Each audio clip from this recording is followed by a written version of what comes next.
Hola, un gusto de poder compartir con todos ustedes un programa más, una edición más de Profecías Bíblicas.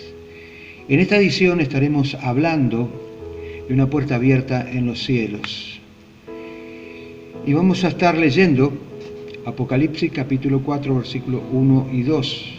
Pero después de esto, miré, y aquí una puerta abierta en el cielo. Y a la primera voz que oí como de trompeta, hablaba conmigo y dijo: sube aquí, y yo te mostraré las cosas que han de suceder después de esta. Y al instante yo estaba en el Espíritu, y aquí un trono establecido en el cielo, y en el trono uno sentado. Los cielos fueron descubiertos ante los ojos de Juan, el apóstol Juan. Entonces él pudo ver una puerta abierta. Miremos un poco el significado de puerta. La puerta, por ser un lugar de acceso, simboliza la oportunidad que Dios nos da. Esta oportunidad se llama gracia.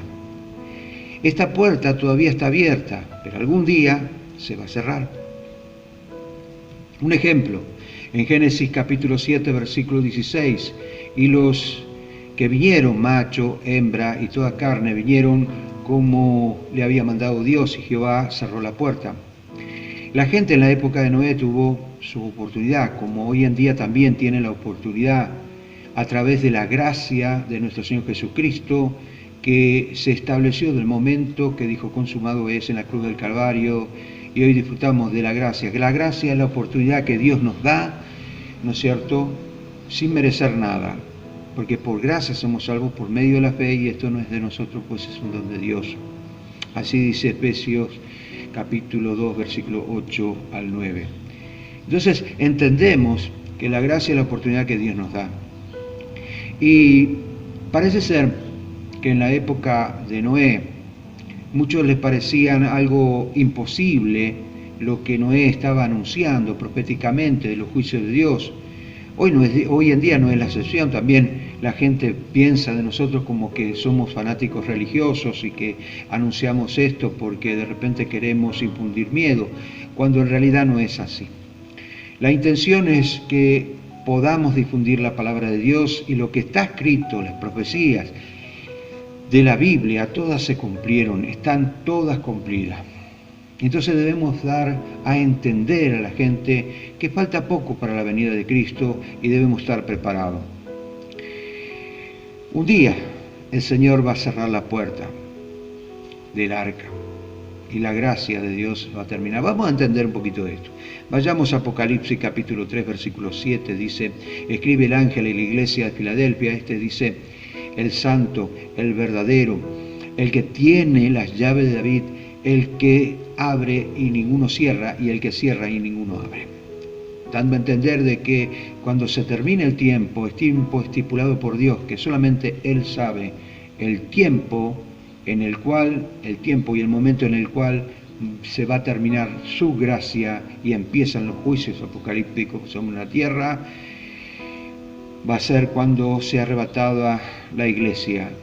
Quizás el Señor no nos dejó ni hora, ni fecha, ni día, ni año, pero sí nos dejó señales para que nosotros estuviéramos alerta. En el momento en que nosotros empezamos a percibir a los ojos de la palabra de Dios todas estas señales, y nos estamos dando cuenta que estamos en los últimos tiempos.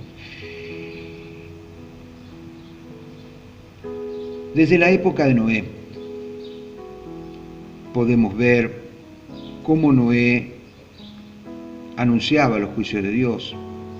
Y esto es notorio porque Jesús también dio mención a Noé, dando a entender proféticamente que estaba hablando del arrebatamiento de la iglesia. Y lo encontramos en Mateo capítulo 24, versículo 37 al 39. Más como en los días de Noé, así será la venida del Hijo del Hombre, como en los días antes, dice, como los días antes del diluvio. Estaban comiendo, bebiendo, casándose y dándose en casamiento hasta que Noé entró en el arca, y no entendieron hasta que vino el diluvio y se lo llevó a todos. Así será también la venida del Hijo del Hombre. Se le dice Hijo del Hombre porque el mismo Señor Jesucristo fue nacido de la naturaleza humana, ¿no es cierto? Se hizo carne y por eso se le dice Hijo de Hombre. Pero de hecho que nos habla del mismo Jesús, la promesa que hace Jesús a la iglesia de que en estos tiempos debemos estar alertas y preparados porque las trompetas van a sonar en cualquier momento y la iglesia de Jesucristo va a ser arrebatada en los cielos, es el cuerpo de Cristo. No estoy hablando de una religión específica, estoy hablando precisamente de que todos los cristianos nacidos de nuevo, que alguna vez aceptaron a Cristo en su corazón, que no le dan tanta importancia a la religión, pero sí que le dan mucha importancia a la relación que tienen con Cristo, deben estar preparados. Noé estuvo 120 años hablando de los juicios de Dios, del diluvio que iba a venir, el diluvio universal que iba a acontecer en la tierra y que se arrepintieran. Y a muchos no le cayó bien las palabras de Noé, me imagino yo. Y obviamente tuvo mucha contra, como también tuvo mucha gente que se burlaba de ello y otros que eran tan escépticos que no le daban ni siquiera importancia porque creían que todo era mentira. De hecho que cuando cayeron las primeras gotas, dice la palabra de Dios, escuche bien, dice la palabra y no entendieron hasta que vino el diluvio. Tenemos que pasar por una tragedia para darnos cuenta de la verdad. Tenemos que pasar por una pandemia para buscar a Dios. Tenemos que pasar por una explosión demográfica para que nosotros podamos entender que Dios está hablando a través de su Escritura y está diciendo que nos arrepintamos, que nos convertamos, que busquemos su presencia. Él ha derramado su gracia para que nosotros tuviéramos esa oportunidad. Parece ser que sí, ya que el hombre tiene que pasar por circunstancias feas para darse cuenta de lo mucho que perdió. Lamentablemente el ser humano tiene que perder algo para darle valor a lo que perdió. Así es la naturaleza del ser humano, pero Dios nos da una oportunidad, tiempo de gracia, hay una puerta abierta y esa oportunidad la tenés ahora mismo, desde el momento que el Señor dijo consumado es en la cruz del Calvario, se establece la gracia de Dios y esa gracia es la oportunidad que Dios te da para que vos te arrepientas y te conviertas al Señor y lo tomes como Señor, Rey, Salvador de tu vida y lo aceptes como el único y suficiente Salvador y que Él pueda escribir tu nombre en el libro de la vida. Es la realidad espiritual, ¿no es cierto? Dios desea que todos los seres humanos se arrepientan de sus pecados. Así que la puerta del arca representa la oportunidad que Dios da al hombre para que sea salvo. La puerta del cielo todavía está abierta y en esta puerta de acceso hay un trono. Quiero hablar un poquito de eso. Para esto tenemos que tocar la carta a los Hebreos, capítulo 4, versículo 16. Y quiero decirles que la carta a los Hebreos fue escrita precisamente para el pueblo hebreo, para el pueblo judío, y con el motivo de poder revelarles lo que estaba escrito en el Antiguo Testamento. Tiene mucho del Antiguo Testamento con una explicación renovadora, ¿no es cierto?, que iluminó la mente de muchos judíos en aquel entonces, muchos cristianos que se habían convertido a Cristo. Y dice la palabra de Dios: acerquémonos pues confiadamente al trono de su gracia para alcanzar misericordia y hallar gracia y oportuno socorro. El pueblo judío no estaba desconociendo lo que es la gracia de Dios, ya que una vez por año, ¿no es cierto?, sacrificaban un cordero y esto lo hacían en forma expiatoria. Expiación significa cubrir, justificar. Entonces, tenían un año de gracia. Dios perdonaba los pecados por un año. Tremendo. Entonces, para explicar un poquito, para entender un poquito este tema, tenemos que explicar lo que es cómo se dividía el templo de Jerusalén. Estaba el atrio, el lugar santo y el lugar santísimo. Para que el sacerdote hiciera un sacrificio tenía que pasar primeramente, degollar que se encargaban los otros sacerdotes de degollar el cordero, vertirlo en un tazón. Para esto el sacerdote tenía que lavarse en el lavacro, que era una fuente de agua, y luego el cordero era puesto en una parrilla, el altar de fuego. Luego entraba con el tazón de la sangre, pero para esto se tenía que vestir, y se vestía con todas las vestiduras, y en el borde de las vestiduras había unas campanitas que anunciaba, ¿no es cierto?, cuando caminaba el sacerdote. Ya le voy a explicar por qué. Y tenía la pechera de 12 piedras, simbolizando las 12 tribus de Israel y también el gobierno de Dios. Abajo de la pechera, el Urim y el Turim, que se utilizaba también para buscar la voluntad de Dios. Y tenía un turbante con una chapa de oro que decía santidad a Jehová. Y cuando iba entrando en el lugar santo, de este lado del lado derecho estaban los panes, la mesa de los panes de proposición, 12 panes, y del lado izquierdo estaba el candelero de 7 brazos. Al frente tenemos el altar del incienso, donde se quemaba el incienso, y detrás de eso había un velo, y en el velo, detrás del velo, el lugar santísimo. Para que el sacerdote tuviera que entrar en el lugar santísimo, se tenía que atar una piola alrededor de su cintura. Los otros sacerdotes tenían que estar en el lugar santo. Él entraba con el tazón de sangre, y obviamente cuando entraba tenía que estar en movimiento. Las campanitas sonaban, y al escuchar que estaban sonando las campanitas, obviamente estaba vivo. ¿Y por qué se usaba el cordel? ¿Por qué se usaba la piola? Por si tenía algún pecado, por si tenía alguna falla fea, obviamente iba a caer muerto ante la presencia de Dios, y entonces lo sacaban con la piola, porque nadie podía entrar en el lugar santísimo sino el sacerdote. Y hay otros detalles más que no voy a estar hablando ahora porque es otro tema, pero quería destacar eso, porque solamente el sacerdote podía entrar, y tenía muchos requisitos para entrar en la presencia de Dios, en el arca del pacto, donde se hacía el pacto y recibían el perdón del pecado por un año. Ahora, después de la muerte de Jesús, el velo del templo se rasgó en dos. Y nosotros como hijos de Dios, entramos sin mayores requisitos, simplemente por la sangre de Cristo. ¿Se da cuenta? Entonces quiere decir que yo, al tener a Cristo en mi corazón y aceptarlo como Señor, Rey y Salvador de mi vida, justifica mi vida, me lava con su sangre, y por la fe yo entro a la presencia de Dios. ¿Entiende? Entonces, fíjense, esta puerta representa el velo del templo, del lugar santísimo, donde estaba el arca del pacto, que cuando Jesús entregó su espíritu en la cruz, se rasgó en dos, de arriba hacia abajo. En Mateo capítulo 27, versículo 51, dice lo siguiente: y he aquí, el velo del templo se rasgó en dos, de arriba abajo. Y después sigue diciendo: la tierra tembló, las rocas se partieron, y otras cosas más.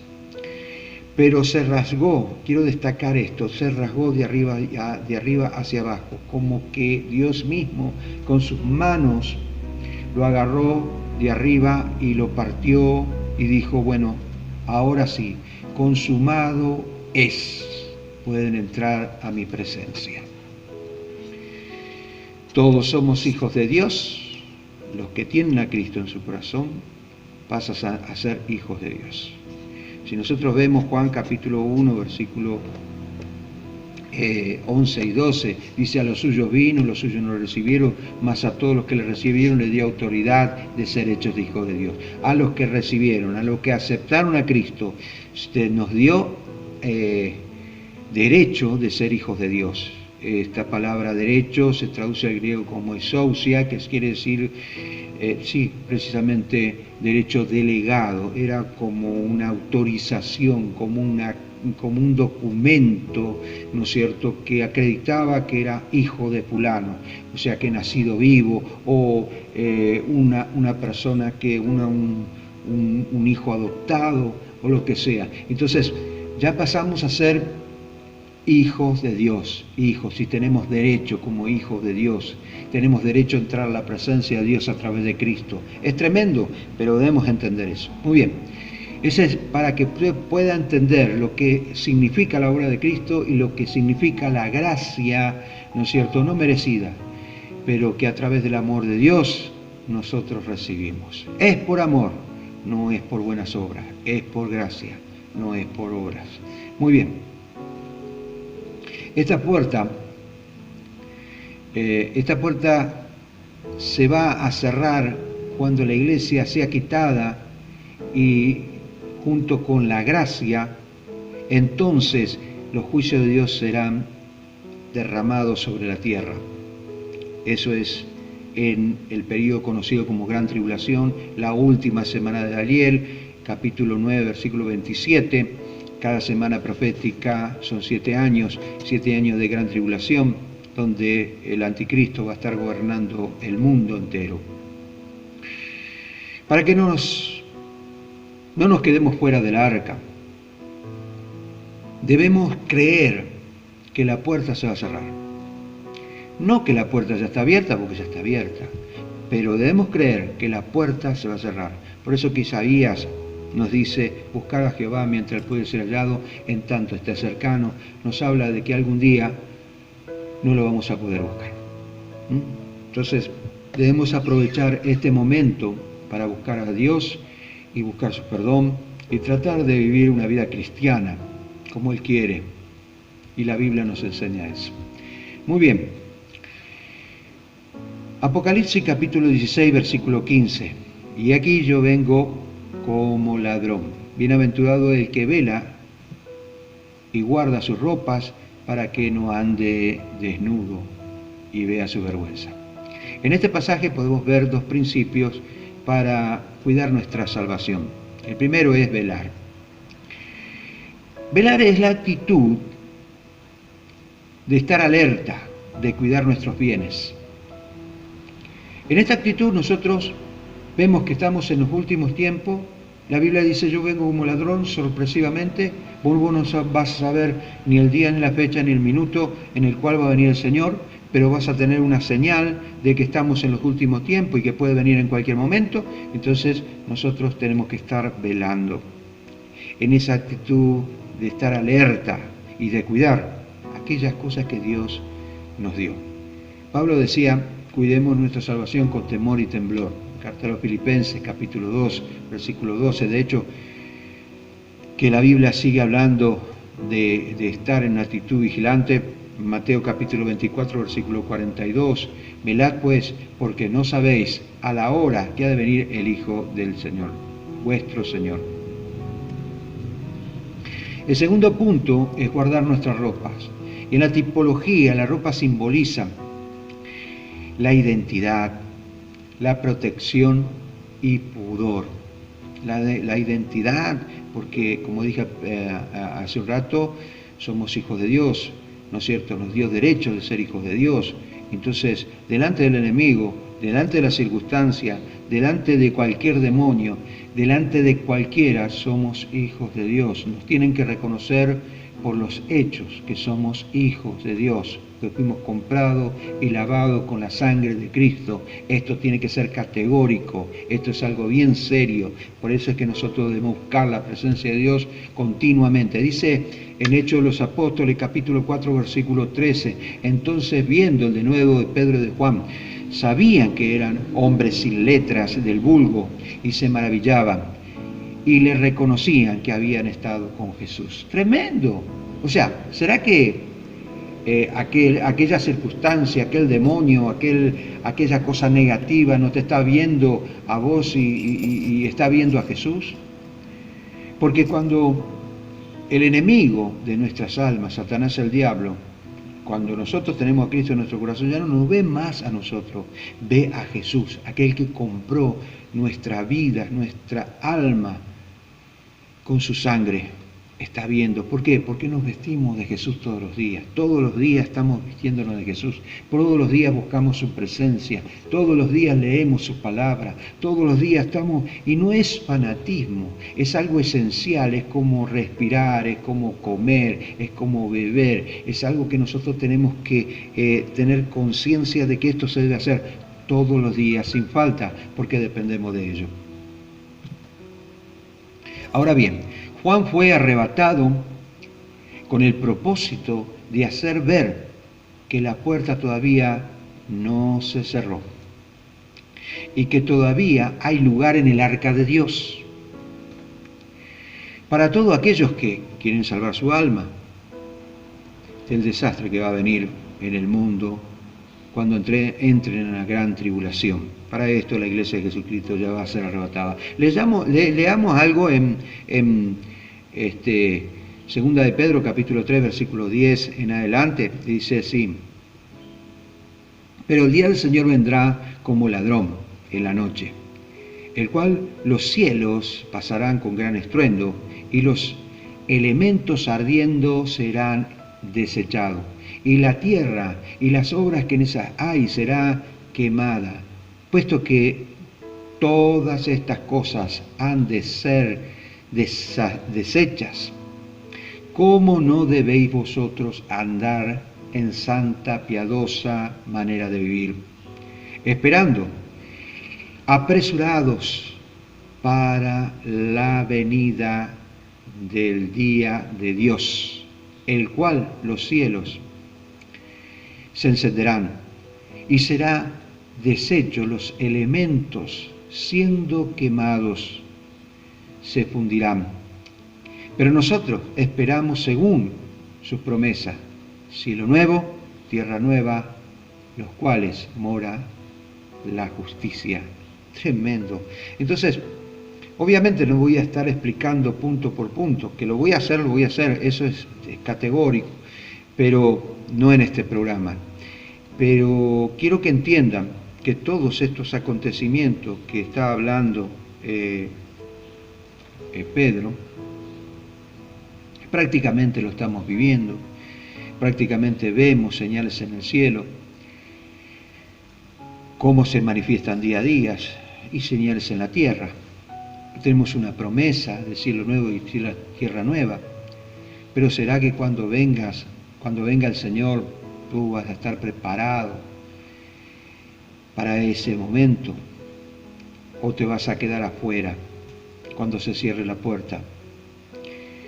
Debemos reflexionar. La mejor manera de hacerlo es arrepintiéndonos y tratar de dejar que el Espíritu Santo nos vaya moldeando, nos vaya cambiando, vayamos teniendo otras actitudes ante la vida y ante Dios. Verdaderamente, el deseo del Señor es que cada uno de los seres humanos no se pierdan, pero que procedan al arrepentimiento. Para esto debemos aceptar a Cristo en nuestro corazón. El primer paso, aceptarlo como Señor, como Rey y Salvador. Dale la oportunidad a Cristo. Él murió por ti en la cruz para que tú accedas a la gracia voluntariamente. Él no te va a meter de prepo. Él te va a anunciar que viene pronto y que es necesario que lo aceptes como el único que puede justificar tu vida a través de su sangre. Que Dios te bendiga, y en el próximo programa vamos a estar entrando más en la venida de Cristo. Y vamos a estar hablando también del anticristo y de los acontecimientos que van a estar pasando, que están sucediendo en las Naciones Unidas. Que Dios les bendiga mucho, que pasen un día lindo.